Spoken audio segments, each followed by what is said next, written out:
Hi hello ಎಲ್ಲರಿಗೂ ನಮಸ್ಕಾರ. ನನ್ನ ಕಾಲ್ಪನಿಕ ಕಥಾಲೋಕ ಯೂಟ್ಯೂಬ್ ಚಾನಲ್ಗೆ ಸ್ವಾಗತ. ಇನ್ನು ಯಾರೆಲ್ಲ ಸಬ್ಸ್ಕ್ರೈಬ್ ಆಗಿಲ್ವೋ ಬೇಗ ಬೇಗ ಸಬ್ಸ್ಕ್ರೈಬ್ ಆಗಿ, ಹಾಗೆ ಮುಂದಿನ ಅಪ್ಡೇಟ್ಗಳಿಗಾಗಿ ಬೆಲ್ ಐಕನ್ ಅನ್ನು ಒತ್ತುವುದು ಮರೆಯದು. ನನಗೆ ಅನುಮಾನ ಇತ್ತು ವಿಭಾಕ, ನಿಮಗೆ ನನ್ನ ಮಾತಿನ ಮೇಲೆ ನಂಬಿಕೆ ಇಲ್ಲ ಅಂತ. ಅದಕ್ಕೆ ಆ ಮನೆ ಹಾಳನ್ ಮಾತು ಕೇಳಿ ನಿದ್ರೆ ಮಾತ್ರ ಹಾಕೋಕೆ ನೋಡಿದ್ರಲ್ವಾ. ನೀವು ಯಾವಾಗ ಕೊರಿಯರ್ ಅಂತ ಕಾಯ್ತಿದ್ರೋ ಆಗ್ಲೇ ಅನುಮಾನ ಬಂದಿತ್ತು. ಅದಕ್ಕೆ ನಾನು ನಿಮ್ಮ ಮೇಲೆ ಕಣ್ಣಿಟ್ಟಿದ್ದೆ. ಮನೆಯವ್ರಿಗೆಲ್ಲ ನಿದ್ರೆ ಮಾತ್ರೆ ಹಾಕೋಕೆ ನೀವು ಕಾದಿತ್ತು ನೋಡಿನೇ ನಾನು ಮಾತ್ರೆ ಬದಲಿಸಿ ಆ ಜಾಗದಲ್ಲಿ ಶುಗರ್ ಫ್ರೀ ಟ್ಯಾಬ್ಲೆಟ್ಸ್ ಇಟ್ಟಿದ್ದು ಎಂದುಕೊಂಡ ಮೌಲ್ಯ, ನಿಮ್ಮನ್ನ ರಾಕ್ಷಸನ್ ಕೈಗೆ ಸೇರೋಕೆ ನಾನು ಬಿಡಲ್ಲ ಅಕ್ಕ. ವೃಷಿ ಆ ದುಷ್ಟನ್ ಪಾದ ಹಿಡಿಯೋ ಹಾಗೆ ಮಾಡಲ್ಲ ಎಂದುಕೊಂಡು ಹಿಂಬಾಲಿಸುತ್ತಾ ಇನ್ನೇನು ಹೋಗಿ ವಿಭಾನ ತಡಿಬೇಕು. ಅವಳನ್ನ ಯಾವುದೋ ಬಲಿಷ್ಠವಾದ ತೋಳು ತನ್ನೆಡೆ ಎಳೆದುಕೊಂಡು ಬಾಯಿ ಮುಚ್ಚಿತು. ಯಾರು ಬಿಡು ಎಂದು ಮೌಲ್ಯ ಬಿಡಿಸಿಕೊಳ್ಳಲು ಸಾಹಸ ಪಡುವಾಗ ಆ ಬಲಿಷ್ಠ ತೋಳುಗಳನ್ನು ಅವಳನ್ನು ವಿಭಾ ಕಣ್ಣಿಗೆ ಬೀಳದ ಹಾಗೆ ಗಾರ್ಡನ್ನಲ್ಲಿ ಒಂದು ಮರದ ಹಿಂದೆ ಅವತು ನಿಲ್ಲುವ ಹಾಗೆ ಮಾಡಿತ್ತು. ಹಿಂದೆ ಗೇಟ್ ಯಾವಾಗಲೂ ಬೀಗ ಹಾಕಿರುತ್ತೆ. ಆ ಕಡೆ ಅಪರೂಪಕ್ಕೆ ಓಡಾಡುವ ಕಾರಣ ದೊಡ್ಡ ಬಂದೋಬಸ್ತಿದ್ದ ಗೇಟ್ ಮುಚ್ಚಿ ಬೀಗ ಹಾಕ್ತಾರೆ. ಆ ಬೀಗ ತೆರೆದು ವಿಭಾ ಸುತ್ತಲೂ ಯಾರೂ ಇಲ್ಲದ್ದು ನೋಡ್ತಾ ಕಾರ್ ಹತ್ತುವಾಗ ಅಕ್ಕ ನಿಲ್ಲಿ ಅಕ್ಕ ಎಂದು ಕರೆಯಲು ನೋಡ್ತಾಳೆ ಮೌಲ್ಯ. ಆದರೆ ಆ ಪರಿಚಿತ ಕೈಗಳು ಅವಳ ಬಾಯನ್ನು ಗಟ್ಟಿಯಾಗಿ ಹಿಡಿದು ಸುಮ್ಮನಿರು ಮೌಲ್ಯ ಎನ್ನುವಂತೆ ಹೇಳ್ತಿರುತ್ತೆ. ವಿಭಾ ಕಾರ್ ಹತ್ತಿ ಸೂರ್ಯನ ಜೊತೆ ಹೋಗುವಾಗ ಮುಂದೆ ಹೇಗೆ ಎಂದು ಹೆದರಿ ಬಿಡು ಬಿಡು ನನ್ನ ಎಂದು ಒದ್ದಾಟ ನಡೆಸಿದ ಮೌಲ್ಯ ಹಿಂದೆ ತಿರುಗಿ ನೋಡಿ ಅಚ್ಚರಿಯಾಗಿ ನೀವಾ ಎಂದು ಕೇಳ್ತಾಳೆ. ಚೂಪು ನೋಟ ಬೀರುತ್ತಾ ಎಸ್ ನಾನೇ ಎಂದನು ವೃಷಭ್. ತನ್ನಕ್ಕ ನೀಚನ ಜೊತೆಗೆ ಹೋಗ್ತಾ ಇದ್ರು ಏನೂ ಚಿಂತೆ ಇಲ್ಲದೆ ಕೋಪ ಇರದೆ ನಿಂತಿದ್ದ ವೃಷಭ್ನ ನೋಡಿ ಅಚ್ಚರಿಯಾದ ಮೌಲ್ಯ, ವೃಷಭ್ ನೀವು ನನ್ನ ತಡೆದಿದ್ದು ಯಾಕೆ? ಅಲ್ಲಿ ವಿಭಾ ಅಕ್ಕ ಸೂರ್ಯನ ಜೊತೆಗೆ ಹೋಗ್ತಾ ಇದ್ದಾರೆ, ಅವನ ಕಾರಲ್ಲಿ ಅಕ್ಕ ಎಂದು ಆಕೆ ಬೆರಳು ಮಾಡಿ ಗೇಟ್ ಕಡೆ ತೋರಿಸಲು ಹೋಗ್ಲಿ ಬಿಡು ಮೌಲ್ಯ ಎಂದ ಗಡುಸು ಧ್ವನಿಯಲ್ಲಿ. ಆ ಮಾತು ಕೇಳಿ ಮೌಲ್ಯಗೆ ತಲೆ ತಿರುಗಿದ ಹಾಗಾಯ್ತು. ಏನು ಎಂದು ಆತಂಕದಲ್ಲಿ ಕೇಳಿದಾಗ ಹೌದು ಹೋಗ್ಲಿ ಬಿಡು ಅಂದೆ ಎಂದ ಮತ್ತೊಮ್ಮೆ. ವೃಷಭ ಸೂರ್ಯ ಸರಿಗಿಲ್ಲ, ನೀವು ಹೇಳಿದ ಮೇಲೆ ನಾನು ಅವನ ಬಗ್ಗೆ ಎಲ್ಲ ತಿಳ್ಕೊಂಡೆ, ಅವನಿಗೆ ನಿಮ್ಮ ಮೇಲೆ ದ್ವೇಷ ಎಂದು ಆಕೆ ಮಾತು ಪೂರ್ತಿ ಮಾಡುವ ಮುನ್ನವೇ ನನಗೆಲ್ಲ ಗೊತ್ತು.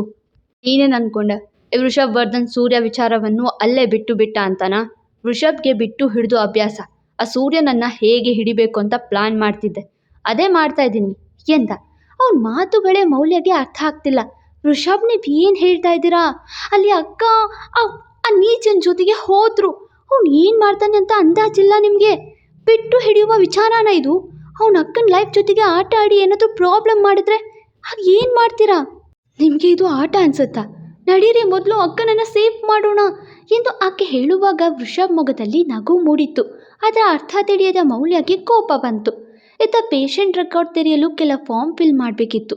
ಅದಕ್ಕೆ ನರ್ಸ್ ಒಬ್ಬರು ಮಗುವಿನ ಹೆಸರು, ಅದರ ವಯಸ್ಸು, ಅಡ್ಮಿಟ್ ಆಗಿದ್ದ ಕಾರಣ, ಮುಂದೆ ಅವರಿಗೆ ಚೆಕಪ್ ಬೇಕೋ ಬೇಡವೋ, ಹಾಗೆ ಆ ಮಗುವಿನ ತಂದೆ ತಾಯಿ ಮನೆ ಅಡ್ರೆಸ್ ಮೊಬೈಲ್ ನಂಬರ್ ಎಲ್ಲವೂ ಕೇಳ್ತಿದ್ರು. ಚಿಂಟು ಅವನ ಹೆಸರು ವಯಸ್ಸು ಹೇಳ್ದ. ಮಿಕ್ಕೆಲ್ಲವೂ ಶ್ರೇಯಾ ಹೇಳುವಾಗ ಮಗುವಿನ ತಂದೆ ಹೆಸರು ಎಂದು ಕೇಳ್ತಾರೆ ನರ್ಸ್. ತಕ್ಷಣ ಶ್ರೇಯಾ ಗಂಟಲು ಒಣಗಿತು. ಮೇಡಮ್ ನಿಮ್ಮ ಗಂಡನ ಹೆಸರು ಹೇಳಿ ಎಂದು ನರ್ಸ್ ಕೇಳುವುದಕ್ಕೂ ತ್ರಿಶೂಲ್ ಬರೆಯೋದಕ್ಕೂ ಒಂದೇ ಸಮಯ. ಸರ್ ನಿಮ್ಮ ಹೆಸರು ಹೇಳಿ ಎಂದು ಅವನನ್ನೇ ಕೇಳಿದಾಗ ಆತ ತನ್ನ ಪಾಡಿಗೆ ಅವನ ಹೆಸರು ಹೇಳಿದ್ದ. ಅವನಿಗೆ ಆ ನರ್ಸ್ ಕೇಳಿದ್ದು ಶ್ರೇಯಾ ಗಂಡನ ಹೆಸರು ಎಂದು ಗೊತ್ತಿರಲಿಲ್ಲ. ಆತ ಆಗಷ್ಟೇ ಬಂದಿದ್ದು. ಇನ್ನೇನು ನರ್ಸ್, ಏನು ಮೇಡಮ್ ನೀವು ಗಂಡನ ಹೆಸರು ಹೇಳೋಕೆ ಈಗಲೂ ನಾಚಿಕೆ ಪಡ್ತೀರಾ ಎಂದು ಹಾಸ್ಯ ಮಾಡಿ ಟೈಪ್ ಮಾಡುವಾಗ ನಾನು ಸಿಂಗಲ್ ಪೇರೆಂಟ್, ನನ್ನ ಮಗನಿಗೆ ಎಂದು ನೇರವಾಗಿ ಹೇಳಿದ್ಲು ಶ್ರೇಯಾ. ಅವಳಿಗೆ ಮತ್ತಾರೂ ಯಾವ ತಪ್ಪು ಕಲ್ಪನೆ ಮಾಡಿಕೊಂಡು ಇನ್ನೇನು ತೊಂದರೆ ಮಾಡಬಾರ್ದು ಎಂಬ ಉದ್ದೇಶ. ಓ ಸಾರಿ ಮೇಡಮ್ ಎಂದು ನರ್ಸ್ ಸುಮ್ಮನಾದ್ರು. ತ್ರಿಶೂಲ್ ಕೂಡ ಏನೂ ಮಾತಾಡಲಿಲ್ಲ. ಎಲ್ಲ ಡೀಟೇಲ್ಸ್ ಕೊಟ್ಟು ಮಗನನ್ನು ತಾನೇ ಎತ್ಕೊಂಡು ಹೊರ ನಡೆದ್ಲು ಶ್ರೇಯಾ. ಆಸ್ಪತ್ರೆಯಿಂದ ಹೊರ ಬರುವಾಗ ಯಾಕೋ ಚಿಂಟು ಸುಸ್ತಾಗಿದ್ದ. ಮಗು ಮಧ್ಯಾಹ್ನ ಅಷ್ಟೇ ತಿಂದಿತ್ತು. ರಾತ್ರಿ ಆಗಿದೆ, ಇನ್ನು ಏನೂ ತಿಂದಿರಲಿಲ್ಲ. ಹೀಗಾಗಿ ಮೊಮ್ಮನ ಅಪ್ಪಿ ಸುಸ್ತಾಗಿ ಹೆಗಲ ಮೇಲೆ ಮಲಗಿದ್ದ. ರಾತ್ರಿ 11 ಮೀರಿತ್ತು. ಕಾರ್ ಏರಿದ ನಂತರ ಅಪಾರ್ಟ್ಮೆಂಟ್ ಮುಂದೆಯೇ ತಂದು ಕಾರ್ ನಿಲ್ಲಿಸಿದ್ದ ತ್ರಿಶೂಲ್. ಮತ್ತೆ ಮಗನನ್ನ ಶ್ರೇಯಾ ಹೊರುವಾಗ ಕೊಡೀಲಿ ಎಂದು ಮನೆ ಚಿಂಟುನ ಹೆಗಲ ಮೇಲೆ ಮಲಗಿಸಿಕೊಂಡು ನಡೆದನು. ಮನೆಯೊಳಗೆ ಬಂದು ಪುಟಾಣಿ ಚಿಂಟುನ ಸೋಫಾ ಮೇಲೆ ಮಲಗಿಸಿ, ಅವನಿಗೆ ತಿನ್ನೋಕೆ ಏನಾದರೂ ಕೊಡಿ, ಸುಸ್ತಾಗಿರತ್ತೆ, ಹೊರಗೆ ಎಲ್ಲೂ ಹೋಟೆಲ್ ಕಾಣಿಸ್ಲಿಲ್ಲ, ಅದಕ್ಕೆ ಇಲ್ಲಿ ಕರ್ಕೊಂಡು ಬಂದೆ ಎಂದ. ಅರ್ಥ ಆಯಿತು ಎಂದ್ಲು. ಅವನಿಗೂ ಏನೋ ಹೇಳೋ ಮನಸ್ಸು, ಅವಳಿಗೂ ಏನೋ ಕೇಳುವ ಮನಸ್ಸು. ಇಬ್ಬರು ಒಬ್ರನ್ನೊಬ್ರು ನೋಡ್ಕೊಂಡ್ರು, ಆದರೆ ಬಾಯ್ ತೆರಿಲಿಲ್ಲ. ಇಬ್ಬರಿಗೂ ಒಬ್ರನ್ನೊಬ್ರು ಬೆಳಿಗ್ಗೆ ಉದ್ದೇಶಿಸಿ ಮಾತನಾಡಿದ ರೀತಿಗೆ ಬೇಸರವಿದೆ. ಮೌಲ್ಯ, ವೃಷಭ್, ಏನಾಗಿದೆ ನಿಮಗೆ? ನಿಮ್ಮ ಆಲೋಚನೆ ನನಗೆ ಅರ್ಥ ಆಗ್ತಿಲ್ಲ. ಆರ್ ಯು ಗಾನ್ ಮ್ಯಾಡ್ ಎಂದು ಕೋಪಗೊಂಡು ಕೇಳಿದಾಗ, ವೃಷಭ್ ಏನೇ ಮಾಡಿದ್ದು ಅದರಲ್ಲಿ ಒಂದು ವಿಧದ ಅರ್ಥ ಇದೆ. ಕೀಪ್ ಕ್ವಾಯ್ಟ್ ಎಂದು ಅವಳ ಕೈ ಹಿಡಿದು ರೂಮಿಗೆ ಎಳೆದುಕೊಂಡು ನಡೆದ ವೃಷಭ್.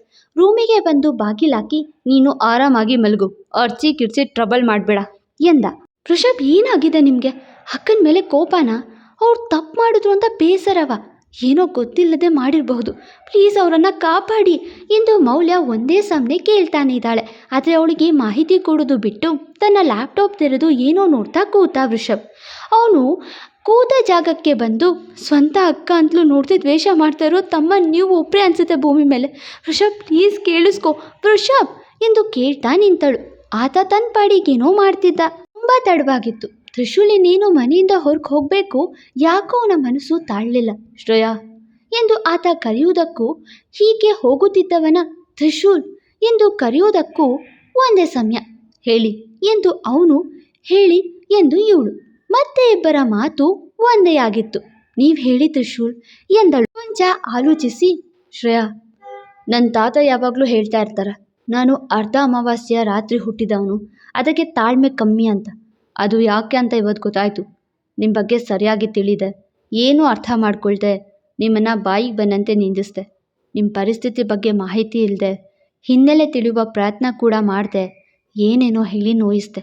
ನೀವೀ ರೀತಿ ಒಂಟಿಯಾಗಿ ಬದುಕೋಕೆ ಕಾರಣ ಏನು? ನಿಮ್ಮ ಪರ್ಸ್ನಲ್ ಪ್ರಾಬ್ಲಮ್ ಏನು? ಈ ರೀತಿ ಹೊರಗಡೆ ಆ ಹೆಣ್ಣಿಗೆ ಎಂಥ ಪ್ರಾಬ್ಲಮ್ ಬರುತ್ತೆ? ಅವಳು ಹೇಗೆ ಅವನ್ನೆಲ್ಲ ಫೇಸ್ ಮಾಡಬೇಕು? ಅವಳಿಗೆ ಎಷ್ಟು ಜವಾಬ್ದಾರಿ ಇರುತ್ತೆ? ಅದಕ್ಕಾಗಿ ಅವಳು ಏನೆಲ್ಲ ಹೋರಾಟ ಮಾಡಬೇಕು? ಯಾವುದೂ ಗೊತ್ತಾಗದೆ ಹೇಗೆಲ್ಲ ಮಾತಾಡಿ ನೋಯಿಸ್ಬಿಟ್ಟೆ ನಿಮ್ಮನ್ನು. ನನಗೆ ಅಪ್ಪ ಅಮ್ಮ ಇಬ್ಬರೂ ಇಲ್ಲ, ಅವ್ರ ಪ್ರೀತಿ ಪರಿಚಯ ಇಲ್ಲ ನನಗೆ. ತಾತ ಒಬ್ಬರೇ ಅಲ್ಲ, ಓದಿದ್ದು ಫಾರಿನ್ ಆದರೂ ಯಾವ ಗರ್ಲ್ ಫ್ರೆಂಡ್ ಸಹವಾಸ ಮಾಡೋ ಆಲೋಚನೆ ಮಾಡಲಿಲ್ಲ ನಾನು. ಜೊತೆಗಿರುವ ಫ್ರೆಂಡ್ಸ್ ಕೂಡ ಸರಿಗಿಲ್ಲ. ಮದುವೆ ಅಂತ ಹೇಳಿ ಮದುವೆ ಆಗೋಕ್ಕೆ ಪ್ರಾಬ್ಲಮ್, ಆದಮೇಲೆ ಒಂದು ಪ್ರಾಬ್ಲಮ್ ಅಂತ ಪ್ರಾಬ್ಲಮ್ ಜೊತೆಗೆ ಬದುಕ್ತಾ ಇದ್ದೀನಿ ಅಂತಾರೆ. ಇನ್ನು ಕೆಲವರು ಡೈವೋರ್ಸ್ ಕೊಟ್ಟು ನೆಮ್ಮದಿಯಿಂದ ಇದ್ದೀನಿ ಅಂತಾರೆ. ಮತ್ತು ಕೆಲವರು ಹುಡುಗಿರು ಜಸ್ಟ್ ಜೀವನಾಂಶ ಸಿಗುತ್ತೆ ಅಂತ ಕಟ್ಕೊಂಡು ಡೈವೋರ್ಸ್ ಕೊಡ್ತಾರೆ ಅಂತ ಹೇಳ್ತಾರೆ. ಇದೇ ರೀತಿಯ ಫ್ರೆಂಡ್ಸ್ ಮಧ್ಯೆ ಇದ್ದು ಬಂದವನಿಗೆ ಎಲ್ಲ ಪ್ರಾಬ್ಲಮ್ಗಳು ಜಸ್ಟ್ ಹುಡುಗಿಯರಿಂದ ಎನ್ನುವ ಆಲೋಚನೆ ಬಂತು. ಅದಕ್ಕೆ ಮದುವೆ ಸಹವಾಸವೇ ಬೇಡ ಅಂತ ತಾತ ನೋಡು ಹುಡುಗಿರನ್ನು ರಿಜೆಕ್ಟ್ ಮಾಡ್ತಿದ್ದೆ. ಫಾರಿನ್ ಹುಡುಗಿರು ಇಷ್ಟ ಆಗಲಿಲ್ಲ ಅಂತ ಒಳ್ಳೊಳ್ಳೆ ಹೈಟೆಕ್ ಹುಡುಗಿರನ್ನು ನನ್ನ ಹಿಂದೆ ಸುತ್ತೋಕೆ ಬಿಟ್ಟರು ತಾತ. ಆದರೆ ಅದು ವರ್ಕ್ ಆಗಲಿಲ್ಲ. ಹೋಗಲಿ, ಸಾಮಾನ್ಯ ಜನರ ಮಧ್ಯೆ ಹೋದರೆ ಏನಾದರೂ ಯೂಸ್ ಆಗುತ್ತೆ ಅಂತ ಗೌರ್ಮೆಂಟ್ ಬಸ್ ಹತ್ತುವ ಚಾಲೆಂಜ್ ಮಾಡಿದ್ರು. ಅದಕ್ಕೂ ಒಪ್ಪಿ ಬಂದಾಗಲೇ ನಿಮ್ಮನ್ನು ನೋಡಿದ್ದು. ಈಗಲೂ ಆ ರೀಚನನ್ನು ಹೇಗಾದರೂ ಮಾಡಿ ಒಪ್ಪಿಸಿ ಮದುವೆ ಆಗಬೇಕು ಅಂತಲೇ ಸುತ್ತಾ ಇರೋದು. But no use. ನನಗೆ ಅವಳ ಮೇಲೂ ಇಂಟ್ರೆಸ್ಟ್ ಇಲ್ಲ, ಬರೋದು ಇಲ್ಲ. ಎಲ್ಲ ಹುಡುಗಿಯರು ನನ್ನ ಜೊತೆಗೆ ಬೇಕು ಅಂತಲೇ ಹತ್ರ ಬರೋದು, ಮಾತಾಡೋದು, ಕ್ಲೋಸ್ ಆಗೋಕ್ಕೆ ನೋಡೋದು ಕಂಡು ನಿಮ್ಮ ಜೊತೆಗಿನ ಡ್ಯಾನ್ಸ್ ಕೂಡ ಕ್ಯಾಶುವಲ್ ಅಂದ್ಕೊಂಡೆ. ಅದಕ್ಕೆ ನಿಮ್ಮ ಜೊತೆಗೆ ಕ್ಲೋಸ್ ಮೂವ್ ಮಾಡಿದೆ. ಆದರೆ ನೀವು ಎಲ್ಲರಂತಲ್ಲ. ತಾತ ಯಾವಾಗಲೂ ಹೇಳ್ತಾರೆ, ಅನ್ನಕ್ಕೂ ಚಿನ್ನಕ್ಕೂ ವ್ಯತ್ಯಾಸವಿದೆ. ಚಿನ್ನ ಎಷ್ಟೇ ಇದ್ರೂ ಹೊಟ್ಟೆ ಕೇಳೋದು ಅನ್ನ, ಅದಕ್ಕೆ ಅನ್ನಕ್ಕೆ ಕೈ ಮುಗಿ ತಲೆಬಾಗು ಅಂತ ಎಂದವನು. ಅದಕ್ಕೆ ನಾನು ಅನ್ನಕ್ಕೆ ಹೆಚ್ಚು ಗೌರವ ಕೊಡ್ತೀನಿ. ಇಲ್ಲಿವರೆಗೂ ಸಿಕ್ಕ ಹುಡುಗಿರ ಮಧ್ಯೆ ಆ ಅನ್ನಕ್ಕೆ ಹೋಲುವ ಹುಡುಗಿರು ಇದ್ದಾರೆ ಅಂತ ನಿಮ್ಮನ್ನು ನೋಡಿ ಗೊತ್ತಾಯಿತು. ನಂದೇ ತಪ್ಪು. ನಿಮ್ಮ ಬಗ್ಗೆ ಇನ್ಯಾವತ್ತೂ ಕೇವಲವಾಗಿ ಮಾತಾಡಲ್ಲ. I promise teacher, I am really ಎಂದು ಆತ ಕ್ಷಮೆ ಕೇಳುವ ಮುನ್ನವೇ ಐ ಆಮ್ ಸಾರಿ ತ್ರಿಶೂಲ್ ಎಂದಳು. ತಕ್ಷಣ ಮಾತು ನಿಲ್ಲಿಸಿ ಅವಳೆಡೆಗೆ ನೋಡಿದ. ಅವಳನ್ನು ಆತ ತಲೆಬಾಗುವ ಅನ್ನಕ್ಕೆ ಹೋಲಿಕೆ ಮಾಡಿದ್ದು ಸಾಕಿತ್ತು ಅವನೆಂಥ ಗುಣವಂತ ಎಂದು ತಿಳಿಯೋಕೆ. ಹೀಗಾಗಿ ಶ್ರೇಯಾ ತಡ ಮಾಡದೆ ಕ್ಷಮೆ ಕೇಳುತ್ತಾ ಮಾತು ಶುರು ಮಾಡಿದ್ಲು. ನಾನೇನೋ ಕಮ್ಮಿ ಇಲ್ಲ, ಬಾಯಿಗೆ ಬಂದಂತೆ ಮಾತಾಡ್ತೀನಿ. ನಿಮ್ಮ ಜಾಗದಲ್ಲಿ ಬೇರೆ ಯಾರಾದರೂ ಇದ್ದಿದ್ರೆ ಕ್ಷಣದಲ್ಲೇ ಈಚೆ ಹಾಕ್ತಿದ್ರು. ಆದರೆ ನೀವು ಎಂದವಳು ಅವನ ಮುಂದೆ ಬಂದು, ನಿಜ ಹೇಳಬೇಕು ಅಂದರೆ ನಿಮಗೆ ತುಂಬ ತಾಳ್ಮೆ ಇದೆ. ಅದಕ್ಕೆ ನಾನು ಆಡಿದ ಮಾತು ಕಠೋರವಾಗಿದ್ರು. ನನ್ನ ಮಗನಿಗೆ ತೊಂದರೆ ಆದಾಗ ಏನೊಂದು ಮಾತಾಡದೆ ಬಂದು ಸಹಾಯ ಮಾಡಿದ್ರಿ. ನಿಮ್ಮ ಜಾಗದಲ್ಲಿ ಬೇರೆ ಯಾರಾದರೂ ಇದ್ದಿದ್ರೆ ಕೈ ಬಿಟ್ಟು ಹೋಗ್ತಾ ಇದ್ರು ಎನ್ನುತ್ತಾ ಕಣ್ ತುಂಬಿಕೊಂಡು, ನೀವು ಹೇಗೆ ಎಲ್ಲ ಹುಡುಗಿರು ಒಂದೇ ಎಂದು ಭಾವಿಸಿದ್ರು ಹಾಗೆ ನಾನು ಎಲ್ಲ ಗಂಡಸರು ಒಂದೇ ಅನ್ನೋ ಹಾಗೆ ನೋಡ್ತಿದ್ದೆ. ಆದರೆ ನೀವು ಯಾವಾಗ ತಾತ, ನನ್ನ ಅಪ್ಪ ಮತ್ತು ಮಗನನ್ನು ಉದಾಹರಣೆ ಕೊಟ್ಟರು ಹಾಗೆ ನನ್ನ ತಪ್ಪು ನನಗೆ ಅರ್ಥ ಆಯಿತು. ಒಳ್ಳೆಯದು ಅಂತ ಇದ್ಮೇಲೆ ಕೆಟ್ಟದ್ದು ಇರಲೇಬೇಕು. ಹಾಗೆ ಕೆಟ್ಟದ್ದು ಅಂತ ಗುರುತಿಸ್ಕೊಳ್ಳಲು ಒಳ್ಳೆಯವರು ಇರಲೇಬೇಕು. ನಿಮ್ಮಂತೆ ಒಳ್ಳೆ ಕೆಲಸ ಮಾಡಲೇಬೇಕು. ತ್ರಿಶೂಲ್ ನನ್ನ ಬದುಕಲ್ಲಿ ನಡೆದಿರೋ ಕೆಲ ಘಟನೆಗಳು ನನ್ನ ಆ ರೀತಿ ಮಾತಾಡೋ ಹಾಗೆ ಮಾಡ್ತು. ಅದಕ್ಕೆ ಬಾಯಿಗೆ ಬಂದಂತೆ ಮಾತಾಡಿದೆ. ಆದರೆ ಎಲ್ಲರೂ ಕೇವಲ ಯಾವುದೋ ಕೆಟ್ಟ ಉದ್ದೇಶ ಇಟ್ಕೊಂಡು ಸಹಾಯ ಮಾಡೋದಿಲ್ಲ, ಒಳ್ಳೆ ಮನಸ್ಸಿಂದ ಮಾಡ್ತಾರೆ ಅಂತ ಅರ್ಥ ಆಯಿತು. ದಯವಿಟ್ಟು ನನ್ನ ಕ್ಷಮಿಸಿ ತ್ರಿಶೂಲ್ ಎಂದು ಕೈ ಮುಗಿದ ಹುಡುಗಿ ಕ್ಷಮೆನ ಹೇಗೆ ತಾನೇ ಒಪ್ಪದೆ ಸುಮ್ಮನಿರ್ತಾನೆ. ತ್ರಿಶೂಲ್ ದಯವಿಟ್ಟು ಎಂದು ಮತ್ತೆ ಕ್ಷಮೆ ಕೇಳುವ ಮುನ್ನವೇ ಇಟ್ಸ್ ಓಕೆ ಎಂದ. ಆತ ಅಷ್ಟು ಬೇಗ ಕ್ಷಮೆ ಒಪ್ಪಿದ್ನಾ ಎನ್ನುವ ಹಾಗೆ ನೋಡ್ತಾ ಇದ್ಲು. ಯಾಕೆ ಟೀಚರ್ ಇಷ್ಟು ಬೇಗ ಒಪ್ಪಿಗೆ ಕೊಟ್ಟೆ ಅಂತಾನ? ನನಗೆ ಜಗಳ ಮುನಿಸು ಕಂಟಿನ್ಯೂ ಮಾಡೋಕೆ ಇಷ್ಟ ಆಗಲ್ಲ ಎಂದವನು ಅವಳ ಮೊಗದಲ್ಲಿ ನಗು ತರಿಸುವ ಸಲುವಾಗಿ. ನನಗೆ ಟೀಚರ್ ಬರೀ ಶಿಕ್ಷೆ ಕೊಡ್ತಾರೆ ಅಂತ ಅಷ್ಟೇ ಗೊತ್ತಿತ್ತು, ಸಾರಿ ಕೂಡ ಕೇಳ್ತಾರೆ ಅಂತ ಇವತ್ತೇ ಗೊತ್ತಾಗಿತ್ತು ಎಂದ. ಆ ರೀತಿ ಹೇಳಿ ನಕ್ಕಾಗ ಶ್ರೇಯಾ ಮೊಗದಲ್ಲಿ ಕೂಡ ಅವನ ನಗು ನೋಡ್ತಾ ನಗು ಮೂಡಿತ್ತು. ಕೋಪ ಬಂದಾಗ ಕೌರವನ ರೀತಿ ರೌದ್ರ ರೂಪ ತೋರುವ ಹುಡುಗ ತಾಳ್ಮೆ ಇದ್ದಾಗ ಪುಟ್ಟ ಮಗುವಿನ ಹಾಗೆ ಮಾತಾಡ್ತಾನಲ್ಲ ಅನ್ನಿಸ್ತು ಅವಳಿಗೆ. ತ್ರಿಶೂಲ್ ನೀವು ನಿಜಕ್ಕೂ ನನಗೆ ಕ್ಷಮೆ ಕೊಟ್ರಾ ಎಂದು ಮತ್ತೆ ಕೇಳಿದಾಗ ಇಲ್ಲ ಎಂದ. ಗಾಬರಿಯಿಂದ ನೋಡಿದ್ಲು. ಜೋಕ್ ಎಂದು ಹೊರಟವನು ಟೀಚರ್ ನಿಮಗೆ ಸುಲಭವಾಗಿ ಕ್ಷಮೆ ಕೊಟ್ಟೆ ಅಲ್ವಾ ಎಂದ. ಆಕೆ ಏನೂ ಅರ್ಥವಾಗದ ಹಾಗೆ ನೋಡಿದಾಗ ಯಾಕೋ ಶಿಕ್ಷೆ ಕೊಟ್ಟು ಕ್ಷಮೆ ಕೊಡೋಣ ಅನ್ನಿಸ್ತು ಎಂದ. ಹೇಳಿ ತ್ರಿಶೂಲ್, ನಾನು ಆಡಿರುವ ಮಾತಿಗೆ ಏನು ಶಿಕ್ಷೆ ಕೊಡ್ತೀರಾ ಎಂದ್ಲು. ನೀವು ನನಗೆ ಮಾಡಿರೋ ಅವಮಾನಕ್ಕೆ, ನಿಂದಿಸಿ ನೋಯಿಸಿರುವ ಕಾರಣಕ್ಕೆ ಎಂದು ಮುಖ ಗಂಟಿಕ್ಕಿ ಹೇಳ್ತಾ, ಇನ್ಮೇಲೆ ನಿಮ್ಮ ಮುಖದಲ್ಲಿ ಯಾವಾಗಲೂ ನಗು ಇರಬೇಕು ಅಷ್ಟೆ, ಅದೇ ನಿಮ್ಮ ಶಿಕ್ಷೆ ಎಂದ. ಏನೋ ಹೇಳ್ತಾನೆ ಅಂತ ಹೆದರಿದ್ದ ಹುಡುಗಿಗೆ ಅವನ ಶಿಕ್ಷೆ ಕೇಳಿ ಅಚ್ಚರಿ ಆಯಿತು. ಕೊಂಚ ಹತ್ರ ಬಂದು ಪ್ಲೀಸ್ ನೀವು ಯಾವಾಗಲೂ ಸ್ಮೈಲ್ ಮಾಡಿ, ನಿಮ್ಮ ಸ್ಮೈಲ್ ನನಗೆ ತುಂಬ ಇಷ್ಟ, ಅಪರೂಪಕ್ಕೆ ಕೊಡ್ತೀರಾ ಅಲ್ವಾ, ಪ್ಲೀಸ್ ಅದನ್ನು ದಿನ ಕೊಡಿ ಎಂದ. ತಲೆ ಆಡಿಸಿದ್ಲು. ಏನು ಸುಮ್ಮನೆ ತಲೆ ಆಡಿಸಿ ಓಕೆ ಅಂತೀರಾ, ಪ್ರಾಕ್ಟಿಕಲಾಗಿ ತೋರಿಸಿ ಎಂದ. ತೆಳ್ಳಗಿನ ನಗು ನೀಡಿದ್ಲು. ಆ ನಗು ನೋಡಿ ತಾನೂ ನಗುತ್ತಾ ಬ್ಯೂಟಿಫುಲ್ ಎಂದವನು ದೃಷ್ಟಿ ತೆರೆದು ಬಾಯ್ ಟೀಚರ್, ಊಟ ಮಾಡಿ ಮಲ್ಗಿ, ಗುಡ್ ನೈಟ್ ಎಂದು ಹೋದ. ಅವನ ಸ್ವಭಾವ ಮೊದಲ ಬಾರಿ ಟೀಚರ್ ಮನಸ್ಸು ಮುಟ್ಟಿತ್ತು. ಅವನು ಹೋಗೋ ತನಕ ನೋಡ್ತಾ ನಿಂತು ನಂತರ ಅಡುಗೆ ಮಾಡೋಕೆ ಹೋದ್ಲು. ಟೀಚರ್ ಜೊತೆಗೆ ರಾಜಿ ಆದ ತ್ರಿಶೂಲ್ ತಲೆಯಲ್ಲಿ ಶ್ರೇಯಾ ಹಿನ್ನೆಲೆ ತಿಳಿಯುವ ಕುತೂಹಲ ಶುರುವಾಗಿತ್ತು. ಅವಳ ಮೊಗದಲ್ಲಿ ನಗು ಮಾಸದ ಹಾಗೆ ನೋಡಿಕೊಳ್ಳುವ ಹೊಣೆ ಹೊತ್ತ ಹಾಗೆ ನಿರ್ಧರಿಸಿ, ನಿಮ್ಮ ಬದುಕಲ್ಲಿ ಏನಾಗಿದೆಯೋ ನಾನು ಸರಿ ಮಾಡ್ತೀನಿ ಟೀಚರ್ ಎಂದುಕೊಂಡು ಹೋದ. ಸೂರ್ಯನ ಜೊತೆಗೆ ಧೈರ್ಯ ಮಾಡಿ ಬಂದ ವಿಭಾನ ಯಾವುದೋ ಹಳೆ ಮನೆಗೆ ಕರ್ಕೊಂಡು ಬಂದ ಸೂರ್ಯ. ಮನೆ ಸುತ್ತಮುತ್ತ ಅರ್ಚಿದ್ರು ಕಿರ್ಚಿದ್ರು ಸತ್ರು ಯಾರೊಬ್ರು ಸಹಾಯ ಬಾರದ ಜಾಗ ಅದು. ನೋಡ್ತಾ ಅವಳಿಗೆ ಹೆದರಿಕೆ ಶುರುವಾಯಿತು. ಸೂರ್ಯ ಏನಿದು ಜಾಗ ಹೀಗಿದೆ, ನಾವು ಚೆನ್ನೈ ಮುಂಬೈ ಪ್ಲ್ಯಾನ್ ಮಾಡಿತ್ತು ಅಲ್ವಾ ಎಂದಳು. ಹೌದು ವಿಭಾ, ಬಟ್ ಹೋಗೋಕೆ ಮುಂಚೆ ನಾವು ಎಲ್ಲಿಗೆ ಹೇಗೆ ಅಂತ ಪ್ಲ್ಯಾನ್ ಮಾಡಿದ್ದು ಯಾರಿಗೂ ಗೊತ್ತಾಗಬಾರ್ದು ಅಂತ ಈ ಸಡನ್ ಪ್ಲ್ಯಾನ್ ಚೇಂಜ್ ಅಷ್ಟೇ ಎಂದ. ಅಂದರೆ ನಾವು ಇಲ್ಲಿರ್ತೇವಾ ಎಂದು ಆಶ್ಚರ್ಯದಿಂದ ಕೇಳಿದ್ಲು. ಇವತ್ತು ರಾತ್ರಿ ಮಾತ್ರ ವಿಭಾ, ನಾಳೆ ನನ್ನ ಫ್ರೆಂಡ್ ಕಾರ್ ಬರುತ್ತೆ, ನಾವು ತಿರುಪತಿಗೆ ಹೋಗಿ ಮದುವೆ ಮಾಡಿಕೊಂಡು ಸ್ವಲ್ಪ ದಿನ ಪುಣೆಯಲ್ಲಿದ್ದು ಆಮೇಲೆ ಫಾರಿನ್ಗೆ ಶಿಫ್ಟ್ ಆಗೋಣ ಎಂದ. ಇಲ್ಲಿ ಹೇಗೆ ಎಂದರು ಬೇರೆ ದಾರಿ ಇಲ್ಲದೆ ಮುಖ ಕಿವುಚಿ. ನೀನಿಲ್ಲೇ ಇದೆಯಾ ಎಂದಳು. ಇಲ್ಲ, ನಾನು ಹೋಟೆಲ್ನಲ್ಲಿ ಸ್ಟೇ ಆಗಿದ್ದೆ, ಈಗ ಸೇಫ್ಟಿ ಅಂತ ಇಲ್ಲಿಗೆ ಹುಡುಗಿ ಕರ್ಕೊಂಡು ಬಂದೆ ಎಂದವನು. ಓಕೆ, ನಾನು ಹೋಗಿ ನೀರು ತರ್ತೀನಿ, ಕುಡಿ, ರಿಲ್ಯಾಕ್ಸ್ ಆಗುತ್ತೆ ಎಂದು ಅಡುಗೆ ಮನೆ ಕಡೆ ಹೋದ.